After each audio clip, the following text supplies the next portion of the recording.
नमस्कार और हमारे चैनल के पहले वीडियो में आपका स्वागत है। आज हम आपसे बात करेंगे नेचर पर, लेकिन एक ट्विस्ट के साथ। धर्म के नज़रिए से नेचर क्या होता है, चलिए शुरू करते हैं। 2022 में कोरोना महामारी के लहर को पार कर चुके हैं, लेकिन अब ग्लोबल वार्मिंग का खतरा सिर पर है। अनुमानों के अनुसार दुनिया 2050 तक ग्लोबल वार्मिंग के चरम को देखेगी। अब सोचिए कि हम साल 2150 में हैं और ग्लोबल वार्मिंग अपने चरम पर है।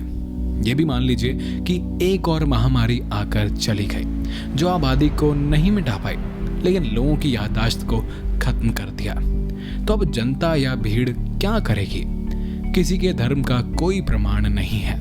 आप नहीं जानते कि आप हिंदू थे या मुसलमान या फिर ईसाई।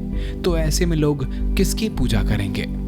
इस सवाल का जवाब जानने के लिए हमें 2150 से फिर 2022 में आना होगा और सोचना होगा कि आज से कुछ हजार साल पहले लोग किसकी पूजा करते थे।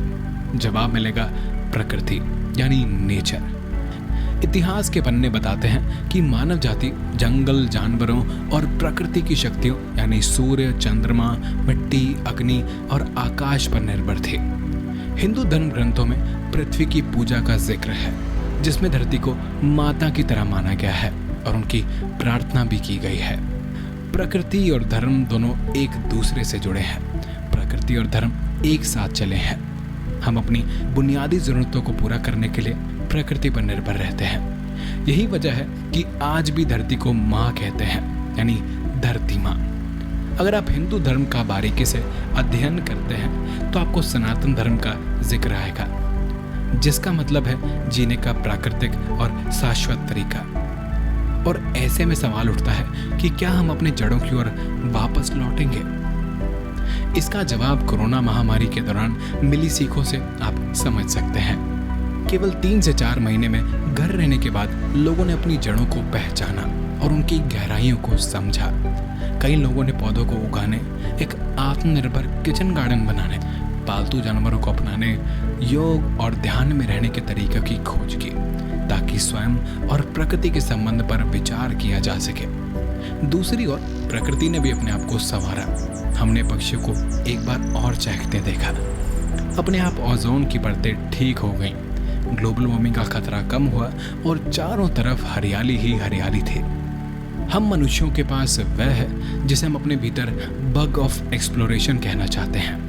हम पहाड़ों और महासागरों की यात्रा करते हैं ताकि साइकेडेलिक्स मिल जाएं, जो स्वाभाविक रूप से DMT होता है। DMT यानी ऐसा तत्व जो हमारे मस्तिष्क द्वारा गहन ध्यान में उत्पादित किया जाता है। प्रकृति के साथ मनुष्यों के संबंध को खोजने के लिए ध्यान या चेतना के बारे में कहा गया है। चेतना अत्यंत दिव्य और पूजनीय है, क्योंकि यह वही है जो जानवरों का आकार लेती है, पौधों, नदियों, पहाड़ों, पत्थरों आदि का आकार लेती है।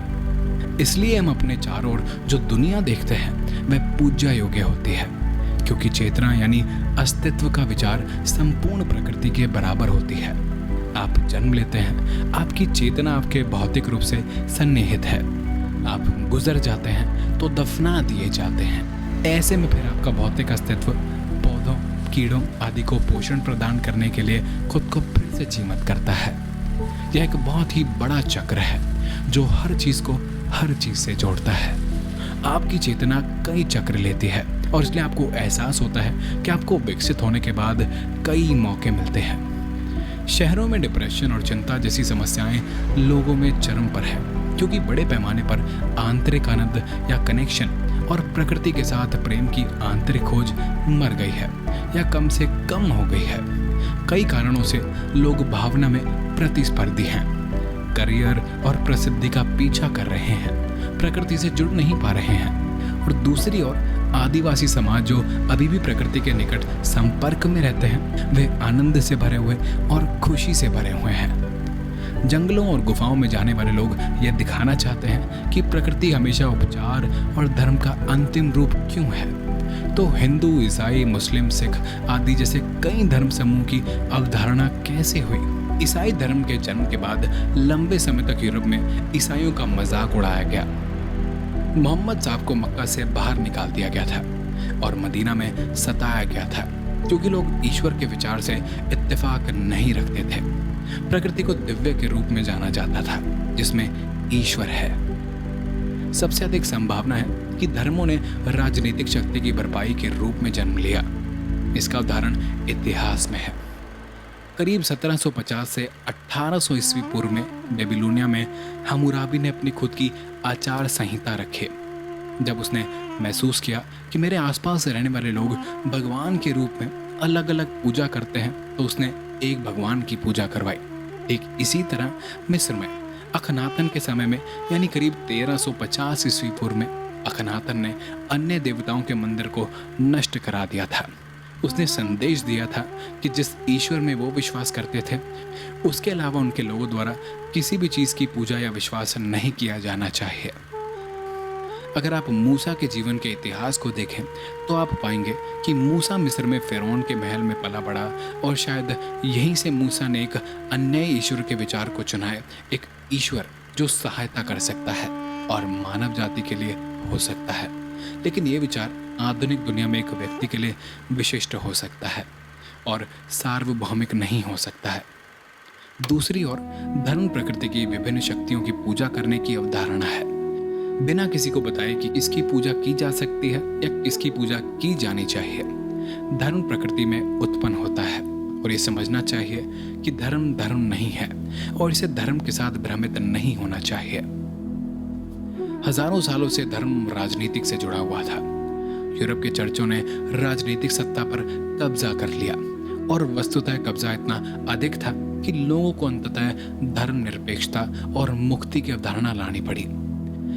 इसी तरह इस्लाम में राजनीति को एक खलीफा की अवधारणा में स्पष्ट रूप से देखा जा सकता है, एक शासक जिसकी पूजा की जानी है, या हिंदू धर्म में हजारों देवताओं और उनके मंदिरों की अवधारणा में प्रत्येक समुदाय खुद को भय तक सीमित कर रहा है। फिर हम 2150 में लौटते हैं। अगर 2150 में हमारी सारी यादें मिटा दी गई तो हम किसकी पूजा करेंगे? हमारे धर्म का क्या होगा और ईश्वर कौन होगा? यहाँ लक्ष्य किसी धर्म या किसी विशेष धर्म के व्यक्ति को नीचा दिखाने का नहीं है। विचार ये है कि धर्म प्रकृति में उत्पन्न नहीं होते। यह एक अवधारणा है जो राजनीतिक आकांक्षाओं के साथ मनुष्य के मन में राजनीतिक शक्ति प्राप्त करने के साधन के रूप में उभरी है। धर्म लोग हैं। यह एक वास्तविक मानव रूप का विचार है जिसकी पूजा की जानी चाहिए या की जा सकती है। हमारा मानना है कि अगर याददाश्त मिट जाती है तो धर्म तो मिट जाएगा, लेकिन प्रकृति वहीं रहेगी क्योंकि वह सार्वभौमिक यानी यूनिवर्स है। लेकिन हम यह भी मानते हैं कि प्रकृति या धर्म का कोई मानव या सांसारिक रूप नहीं है। यह सिर्फ अपने अस्तित्व का विचार है, अपनी चेतना का सम्मान और पूजा करना है।